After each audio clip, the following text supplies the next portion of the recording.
Guys ઇન્ડિયાનું one and only એવું restaurant જ્યાં કબ્રસ્તાન ઉપર રેસ્ટોરન્ટ બનેલું છે. તમે જોઈ શકો છો અહીંયા ખબર છે. અહીંયા અમે લોકો અત્યારે એવી રેસ્ટોરન્ટ ઉપર છીએ અમે લોકો જે 1950થી ચાલી રહી છે, લકી રેસ્ટોરન્ટ. હું પહેલી વાર આવી રહી છું, સિટીમાં છે, એક્ઝેક્ટ જામા મસ્જિદની સામે. તો મેં કીધું આજનો સવારનો નાસ્તો આપણે અહીંયા જ કરશું, એટલે લેટ્સ ગો. અહીંયા દેખો, સિન્સ 1950 લકી રેસ્ટોરન્ટ, અને બહુ જ અલગ વસ્તુ જોવા મળી આજે મને. આ બધું જુઓ તમે પહેલાં. આ પહેલી લાઈક વર્લ્ડની એક જ એવી જગ્યા છે કે જ્યાં રેસ્ટોરન્ટની અંદર દરગાહો છે, અને બહુ બધી દરગાહો છે. 3-4 મોટી દરગાહ છે, અને આટલું એક મોટું ઝાડ જે આપણે કાપ્યું જ નથી એટલા વર્ષોથી એમના જ છે. અને અહીંયા બહુ જ નાની નાની દરગાહો છે બધી જગ્યાએ આજુબાજુ. આ બાજુ હમણાં બતાવું.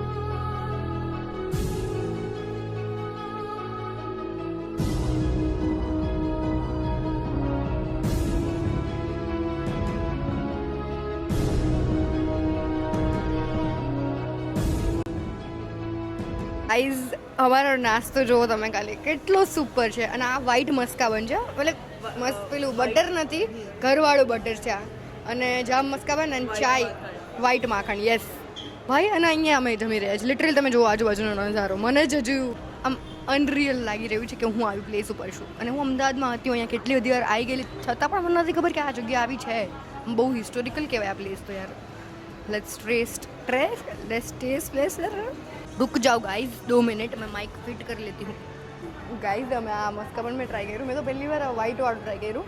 બહુ જ મસ્ત છે, એમ લાઈક પ્યોર આપણે કેવું ઘીનું માખણ બનાવ્યું હોય ને એના વાળો ટેસ્ટ છે. અને ચાય મેં ટેસ્ટ નથી કરી, કરું 2 મિનિટમાં.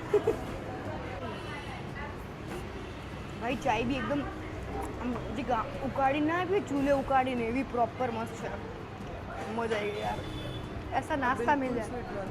હા જોરદાર છે. હું ટ્રાય કરું ગાઈસ. બીજું મસ્કાબન છે, ગામ મસ્કાબન, તો એ બી ટ્રાય કરીએ આપણે. Okay, thank you. દેખો આમાં બી આ જ મસ્કો હોય, વ્હાઈટ કલરનો બટરવાળો મસ્કો નથી.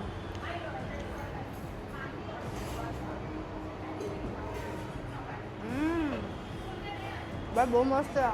મતલબ ખાટું છે, ખાટું મીઠું એમ. પેલું ગળ્યું વાળું લાગે ને જામ પ્રોપર, એવું નહીં. બહુ મસ્ત છે. હવે તમે અહીંયા આવો લકી રેસ્ટોરન્ટ, તો મસ્કાબનનો ચાય તો ટ્રાય મસ્ત કરજો. એ આમ મેન્યુ જોયા વગર મંગાવી દેવાનું. વિધિએ જેવું કર્યું એવું. ગાઈઝ આ જો બધી જગ્યાએ દરગાહ છે આવી રીતના. અને એક આ ઝાડ મેં તમને જૂનું વાત કરીએ, અહીંયા બી બતાવું તમને. દેખો અહીંયા 5 દરગાહ છે. હવે જે બી નાની દરગાહ છે ને એ નાના બાળકોની હોય. મેં અહીંયા અંકલને પૂછ્યું, એવી રીતનું સાવ છે. બહુ જ બધી દરગાહો સમજો. ઓલમોસ્ટ 24 કે 27 કબર છે અહીંયા. અહીંયા 2 છે અને પાછળની સાઈડ 24 કેમ કંઈક છે. ભાઈ બહુ અલગ લાગ્યું અમને કે આવી જગ્યા પણ હોઈ શકે. એના 1915થી ચાલી રહી છે, અને બધા બહારના લોકો પણ બહુ જ આવે છે આ કવર કરવા માટે, કારણ કે બધાને આશ્ચર્ય લાગશે. ડેફિનેટલી મને પણ લાગ્યું. તો લેટ્સ સી કે આની હિસ્ટ્રી શું છે. આ હોટલ બની 1950માં. આ પહેલાં ગ્રેવયાર્ડ હતું, કબ્રસ્તાન. એમાં 26 કબરો છે, 2 અહીંયા છે, 24 બાજુમાં છે. અંદર 2 લીમડા ઝાડ છે, મકબૂલ ફિરદૌસનું પોસ્ટર છે. 2007માં પેજર આપેલું. અહીંના બસ ખાને ચા વખરા છે. બહારથી અમદાવાદની વસ્તી આવે, જોવા માટે ટ્રાવેલવાળા આવે છે, તાજું લાગે છે. આવું કે પોસિબલ. ગ્રેવયાર્ડ રેસ્ટોરન્ટ નવાઈ લાગે. આ એક સરપ્રાઈઝ છે. બંધ બસ ફેમસ છે ભાઈ. મારી જેમ તમને પણ સાંભળીને અનરિયલ લાગશે, પણ જો તમે અહીંયા અમદાવાદમાં રહેતા હોય તો મસ્ટ વિઝિટ જગ્યા છે. એકવાર જઈને એક્સપિરિયન્સ કરજો આટલી અદ્ભુત હિસ્ટોરિકલ પ્લેસનો.